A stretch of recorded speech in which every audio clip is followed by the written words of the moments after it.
Welcome to the Impact Multiplier CEO podcast. If you're a chief executive, or if you think like one, and you want to create exponentially greater impact, then this show is for you. My name is Richard Medcalf, founder of Xquadrant. I coach some of the most successful and impressive CEOs and executive teams on the planet and help them achieve extraordinary results. And no matter how successful you've been in the past, there's always a whole new level of impact available to you. So, if you're ready to play a bigger game than ever before, I invite you to join us and become an Impact Multiplier CEO. Today I speak with Bob Bailkoski. Bob is the Chief Executive of Logicalis Group, a global IT services company with 7,000 employees around 20 plus countries. Bob is somebody I've worked with for a long time, with him and with his team as a client, and he's a really, really interesting leader. He's somebody who has a real sense of empathy, but also an incredible sense of drive and focus on transformation. In this episode, we talk about his career, how he moved outside of tech into tech, the advantages and the challenges that brought, and how he has been using storytelling and other techniques to really increase commitment and ownership throughout the organization. So enjoy this conversation with Bob Bailkoski of Logicalis. Hello, Bob. Hi, Richard. Hey, it's good to see you. How are you doing? Really good, thanks. Yeah, not too bad. How are you doing? Yeah, I'm good. I'm actually recording this in a very different background. It's a different white wall than my usual white wall. I'm in Brittany. It's half term here where we're recording it, but it's great to speak to you. We've worked quite a lot together, so I'm really pleased and excited to have you on the podcast because I know you've got a lot of interesting things to share. I'm really excited to get stuck into this. I'm pleased that you're in a different environment. I'm in exactly the same room that I've been in for the last 12 months. So nice to hear that you've got a change of scenery. Well, it's probably going to switch, right? France is probably going to go on lockdown, and you guys in the UK will be able to get out, hopefully soon. Some freedom. Yeah, so it's the world we live in at the moment. Well, let's dive in. We go as I've explained. This season is around CEO Success Formulae, and it's where we're going to look at your personal strategy for creating impact and getting into some of the stories behind that. So before we go any further, why don't you just give everybody a quick elevator pitch of who is Bob Bailkoski, and you're the CEO of Logicalis. So what is Logicalis, and how did you get there? Okay, yeah. So yes, I'm Bob Bailkoski, the chief exec of the Logicalis Group. Logicalis is an international business. We're in 27 countries now, and we provide our customers with modern technology, infrastructure solutions, and managed services. And I've been with the Logicalis Group for 6 years now in a variety of roles. I joined as Chief Financial Officer in 2015. And after a few years of doing that role, I became the Chief Operating Officer for a couple of years. And I became the Chief Exec on the 1st of March 2020. I mean, literally just a few weeks before the world went into a pandemic-induced lockdown.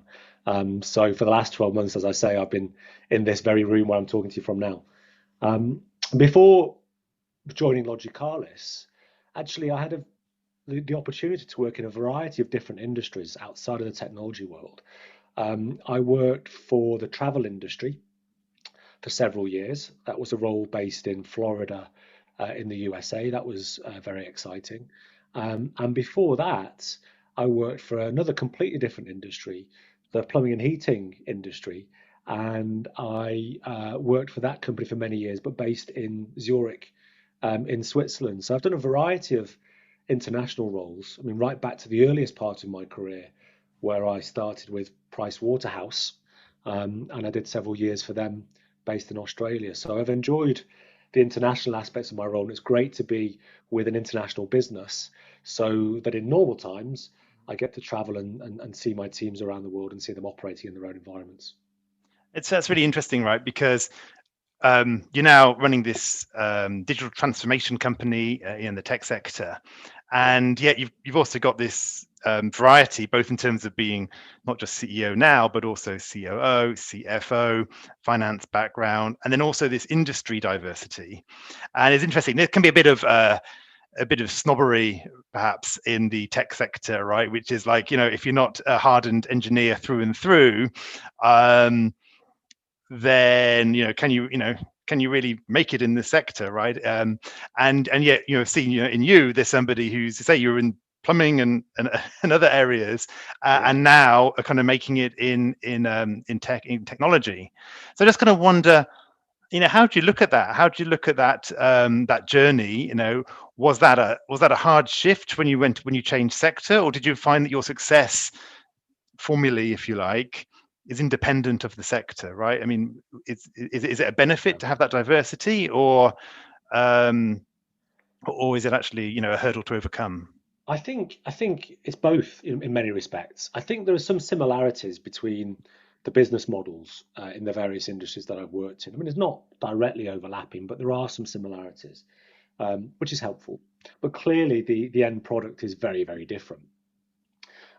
So you have to, in order to succeed, you have to have the willingness and the capability to learn, Mm, um, particularly in the tech world, right, where things are changing on a daily basis. Change is essentially the norm in the technology industry, and our clients, we help them with their transformation. So change is a constant feature, and if you don't have that sort of open mind and that willingness to learn, then you're not going to succeed in any case. And I think, from my perspective, having demonstrated that I could be successful in a variety of different industries, that kind of implies that willingness to learn, that sort of growth mindset approach. I think that's really helped me in my career to date, mm, absolutely. But I think the other thing as well, Richard, is that if that variety of industries has shown me, or has exposed me, I guess, to a variety of different sort of business issues and different sort of people too. mm, And so you have to have this element of adaptability in terms of how you deal with those different people. And there are different people, different cultures within the Logicalis Group too. I mean, we've grown by acquisition. So that ability to adapt your presentation of yourself, mm, dependent on the audience, I think is also something that's helped me quite a lot in my career today. mm. Yeah, as you said that, what I'm thinking about is like this whole idea of triangulation, because we live in a world that's so complex and multifaceted and uncertain that one perspective is really limiting, right? It's like when you see Mm. one of these many dimensions, and we can get different perspectives by working for different companies or perhaps in different cultures, uh, but also in different industries or in different positions within the firm. So I think it's interesting to think actually that in a very stable environment, probably all the years of experience gathered up in one niche really helps. But actually, when there's fast change and uncertainty, actually being able to kind of look at those different perspectives from, like, how would the people in the plumbing sector have looked at this, right? Or how would people in Australia or India or whatever, what that rounded view probably comes in handy. And I think actually, over the last 12 months in the period of the pandemic that we've all been living through globally, it's really given me an ability to communicate with everybody, because that's been so important over the last 12 months. Hmm. That sort of diverse experience has helped me communicate in an empathetic way with everybody around the group, whether you're based in Australia or the USA or Peru or Indonesia, wherever you are around our group. I've had conversations with pretty much every team around the world. There were 7,000 employees, so sometimes you think that communication can be difficult. And actually, normally, I guess, in big organizations, you would communicate via, I don't know, email or something like Hmm. that. But what I've found over the last 12 months, something that's really resonated with the organization, is having video calls with different teams around the world really helps motivate and lift people up. And I think that has also, that comfortableness with that sort of approach is something that I've developed partially because of that diversity of my career and the ability to speak to different people in different organizations. Hmm. Yeah, nice, nice. And obviously, I get a bit of have a bit of a cheating insight on you, of course, because we worked together. I've Yes. coached you a bit, I've worked with some of your team, and so I know some of your strengths as a leader, and I know that whole humanity, the personable, the empathy, the ability to connect. I think that has been a mark of your leadership, definitely in the time that I've known you over the last couple of years. But what else do you think? What else do you think is part of your success source, right? Your secret sauce. What other things have taken you from that original finance career, perhaps all the way through to this chief executive level?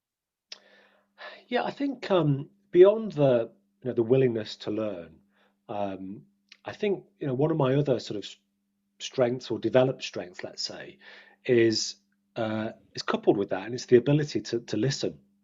Um, what do they say that you've got two ears and one mouth for a reason, and you should use them in proportion? And I really believe that.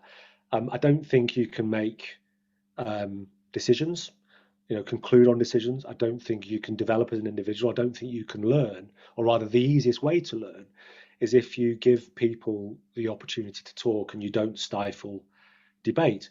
Now, that's not to say that that my teams feel comfortable talking incessantly about nonsense, and I tolerate that. No, not at all. But I'm perfectly willing and open to listen to alternative points of view, particularly on the really important issues, like strategic questions.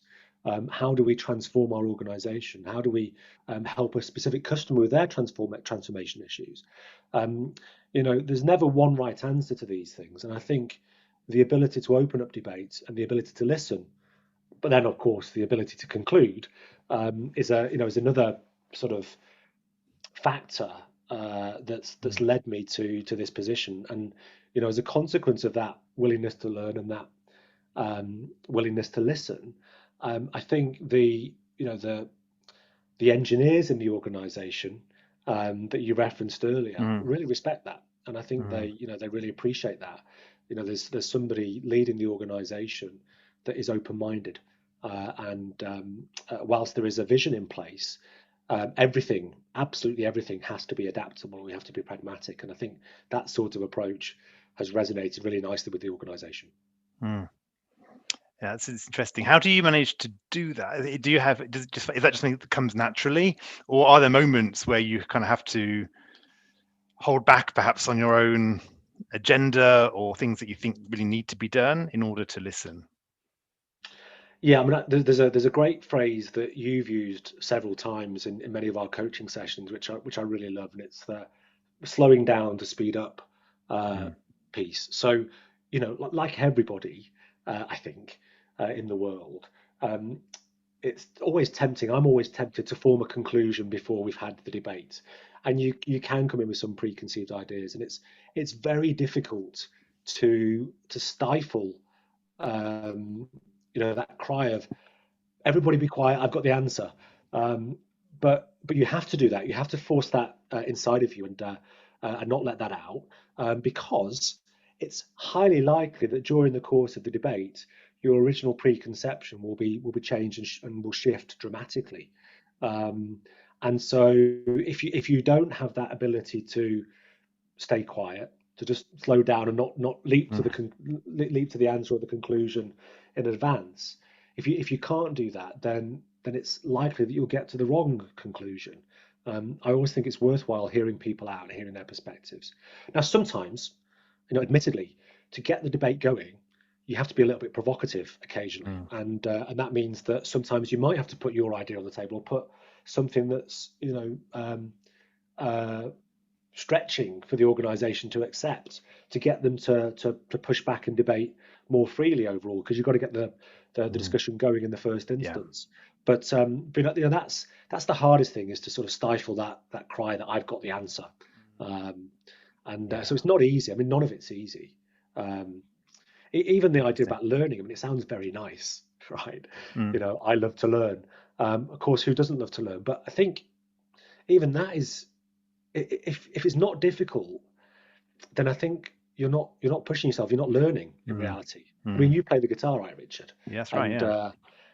you might, if you're lucky, have an hour at the weekend to practice. Mm. And if you're anything like me, you might just strum some tunes that you know already and feel pretty satisfied with that. But you're not really learning. You're not really sort of No. stretching yourself. You're not really developing yourself. I think it's something that is, mentally Mm. draining to learn things. Yeah, But it's that's meant to the be essence this. of learning. Yeah, exactly. Learning is really it's this idea of deliberate practice, right? Where you're just at the edge of your competency, or your incompetency, in fact. So, Yes. you kind of like on the musical example would be you're practicing scales, but you're going a bit too fast, just slightly too fast. So you're focusing and you can't quite do it, and then you restart, you try it again until you can do it. And it's that actually builds the capability. Whereas if we just Yeah. stay back within our comfort zone and play the scales at the speed that we're totally comfortable with, we're not actually learning anything at that point. um, Agree totally. Agree totally. Well, when I joined Logicalis 6 years ago, not having a deep tech background, mm, it was initially sort of kind of emotionally challenging to mm, reach out to the organization and ask questions. Please help me understand why cloud computing is so attractive to our mm, customers, or please help me understand more about how artificial intelligence and data analytics can help an organization advance. There's a feeling that actually everyone expects you to know the answers to all these questions, and I think it was refreshing for the organizations when I did put mm. front up and admit that I had to learn just as much as them. But I found it really hard, not just, as I say, emotionally to reach out in the first, to get over that sort of feeling of embarrassment, perhaps, but also it was the concepts that we were discussing were challenging and tricky. So learning more about those concepts was difficult. But Mm. as you said, that's the essence of learning. If it's Yeah. not difficult, you're not really stretching yourself. Hello, it's Richard here with a quick interlude. These conversations are all about upgrading how you think about creating impact. So here's a resource to help you do just that whilst staying fast and focused. The CEO's checklist for challenging times is a quick way to enhance your thinking and detect blind spots, even when things are moving incredibly fast and you're not sure what's going to happen next. You can get this powerful checklist of 17 world-class strategies by heading to xquadrant.com/go/challenging times checklist with a hyphen between each of those three last words. Now, back to the conversation. Yeah, and I know that you're somebody who's gives yourself a high bar, right? We've talked about your own, your running, for example, right, where you're kind of somebody beats you on whatever the Strava app or whatever, then you're going to game on, right, and will want to kind of go for it, right, and improve your own time. And so I think that kind of drive, right, that we see in both learning and probably in your own career more broadly is probably something that's propelled you forward as well. Yeah, I mean that sort of competitiveness and high standards, let's say, is something that has always been, part of my um, life, right from an early academic career all the way through to my working career. Um, but I really enjoy that aspect. I really enjoy setting myself very, very difficult challenges and hopefully surpassing them. But it's all about the journey, right? It's all Yeah, about the process you go to beating that high bar. yeah. And even if you don't make it, you'll have learned a tremendous amount along the way. Absolutely, absolutely. Well, let's shift gears a little bit. One of the things I'd love to dive in with you a bit today, Bob, is this idea about building commitment in an organization. You joined, you became chief executive, as you say, just before COVID kind of hit around the world. So, your own ability to travel and motivate the troops and at least face to face was obviously cut off pretty much at that point. Um, and I know, from our previous discussions that, this idea of creating a vision and creating something that's meaningful, is important. So, how have you found that? What's your experience been of trying to release commitment in the organization, from behind a screen? Yes, I mean that's been a challenge in its own right from behind a screen, and Yeah, although I've been with the group now for 6 years, so I know, many of the 7,000 colleagues really well. Um, uh, I don't know everybody, and I hold my hand up and say I haven't even visited all of the 27 countries that we operate in. Um, Also, I didn't found the organization. It was founded over 20 years ago by my chairman, and we've grown by acquisition, and that means that we've got a variety of different cultures and Mm, different, not just sort of geographical cultures, but also organizational cultures in place. So all of those things were potential barriers to mm. being able to release commitment within the organization, to get everybody behind the goals that I had for the organization, that my executive team had for the organization. But I mean, what I did focus on was creating a common sense of purpose within the Logicalis Group. Um, for all those reasons that I just mentioned, it was difficult to find a clear common purpose, but we really focused on that as a team. And as you know, I've personally focused on that quite hard over the last 12 months. I think if you can if you can help people find purpose in their work, that in itself is a a clearly motivating factor.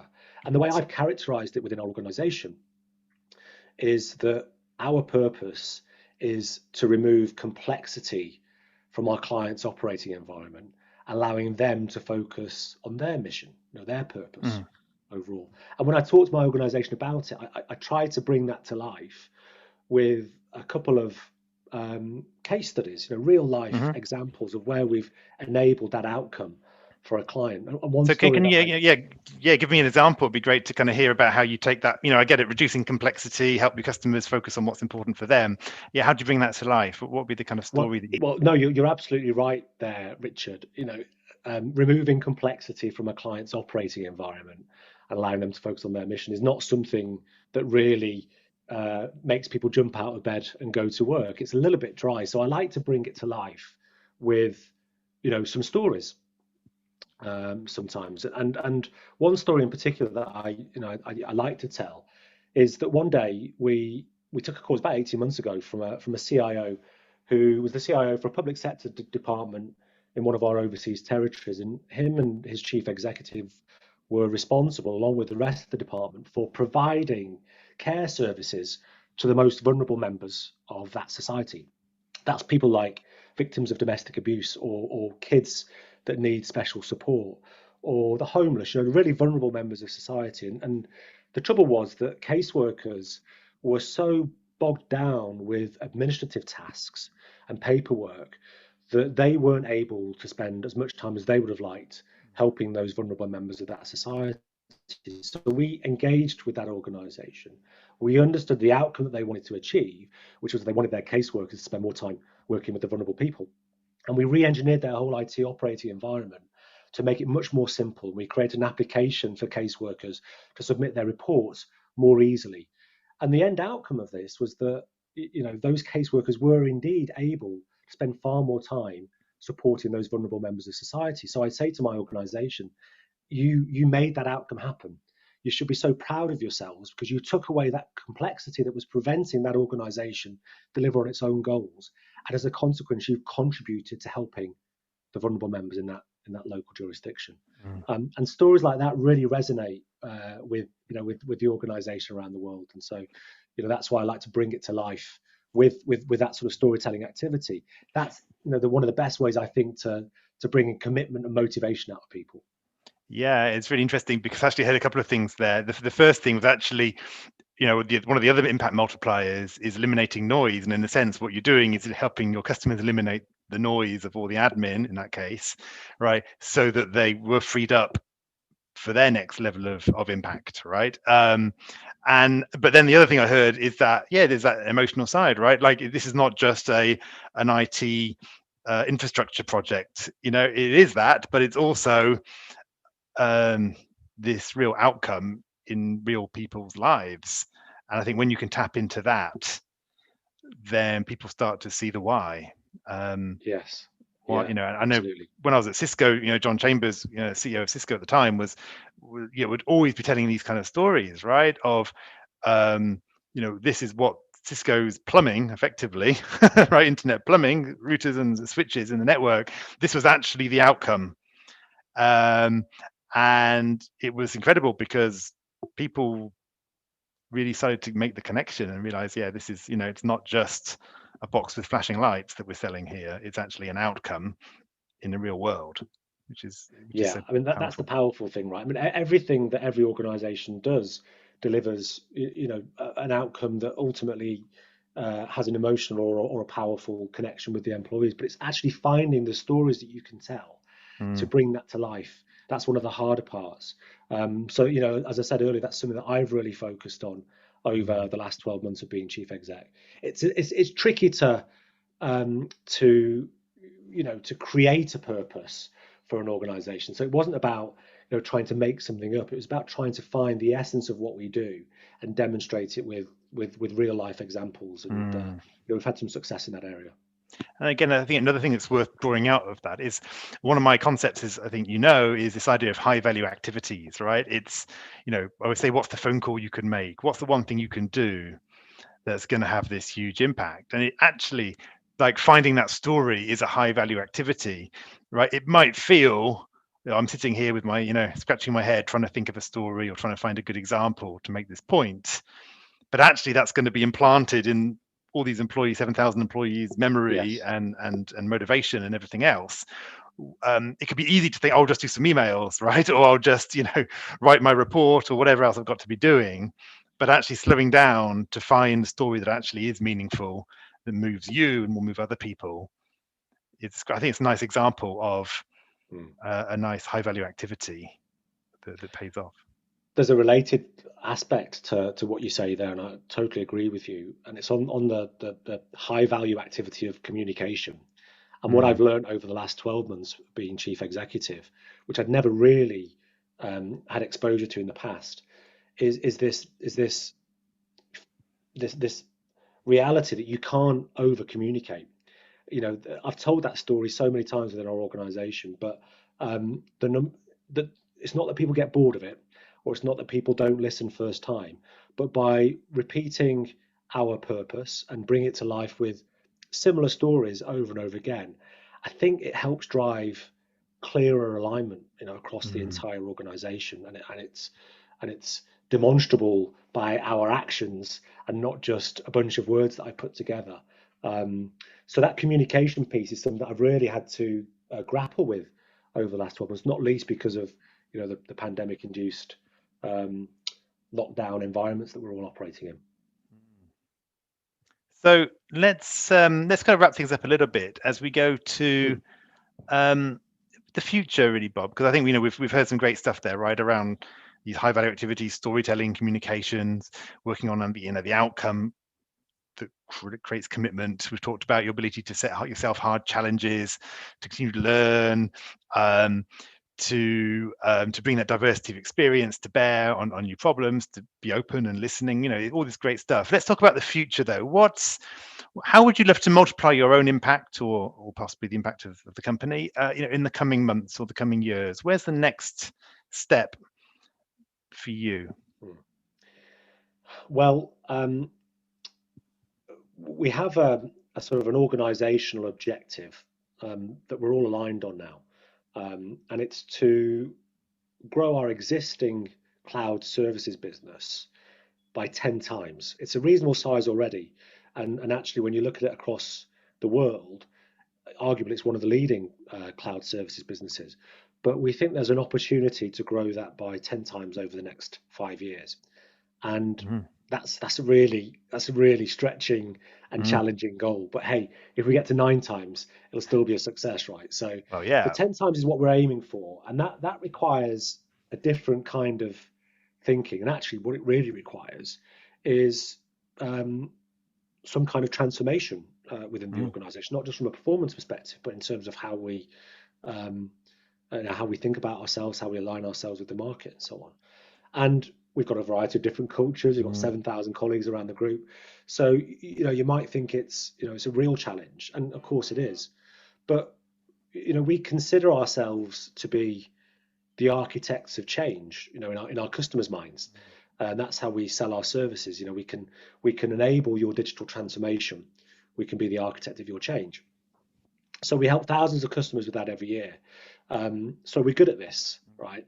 But that doesn't mean that you can relax and that you can just, forget discipline in terms of your own transformation. So clear communication is absolutely critical to delivering that aim. That's not just in terms of explaining to people why we think 10 times is the right level to pitch our ambition at, with facts and figures. It's about winning hearts and minds as well, and pointing out that that the market is shifting, of course, too. And so what you need to do differently in that new game, right? In that 10x cloud transformation, how are you going to need to perhaps adjust your success formula, or do something different, or let go of something, or take on a new role? What comes to mind? Yeah, I mean, for me, it's all around the point you mentioned earlier about eliminating noise. I'm prone to thinking that I can solve any problem that anybody puts in front of me. So it's a question of just streamlining my inbox and streamlining my focus on delivering that huge strategic goal that we have as an organization. That's not to say that other things are less meaningful or less important for the organization. It's just that my focus has to be on that transformational activity overall. And I have to find others in my organization that are capable of solving those other problems that arise on a day-to-day basis overall. So it's all around me letting go of that desire to solve everything from the small to the large, and putting those things to one side and focusing on delivering just a very few number of really impactful strategic goals, one of which being grow our cloud services business by 10 times over the next 5 years. And that is a real challenge for me, and that is something that requires absolute discipline on a daily basis from me overall. So my behaviors are changing and have changed, but will have to continue to change as I focus more on those high value add activities. Yeah, perfect. Yeah, I think that's you've really captured a common issue in really nice language there. I think this idea of most leaders, especially when it's got to the chief executive level, are great problem solvers, and they probably can solve most problems very well, or at least adequately across the whole business with their business acumen, right? But it doesn't mean they should be the one solving those problems, and those things will take your eye off the bigger prizes to be gained. And I think just the way you described that dilemma, really resonated with me. I see it in my clients all the time, and I think one of the first areas to work on is that, right? It's about what's really the lever that only you can pull in this business, and that's the one you need to be focused on. So thank you for that. Well, hey Bob, thanks for spending this time with me. If people want to find out a bit more about, get in touch with you or find out more about Logicalis, how should they best do that? Well, they can find us on our website, which is logicalis.com. They can also find their local regional organization through that logicalis.com website. But if anybody wants to reach out to me directly, then the best way to do that would be via a direct message on LinkedIn. You can find me as Robert Bailkoski on LinkedIn. Perfect. Well, thanks again, Bob. I've enjoyed our conversation that's taken us, spanning across industries and geographies. You've got us onto 10x thinking, a lot of really interesting things to be thinking about. So appreciate your time, and speak to you soon. Pleasure. Thanks, Richard. All the best. Thanks. Bye now. I hope you enjoyed this conversation. Now let's talk about you. When you're in top leadership, when you're in the biggest role of your career, who supports you at a deep level as you lead others? Who helps you multiply your impact and get to the next level? If you're ready to learn more about our content, our coaching, and our community, then visit us at xquadrant.com.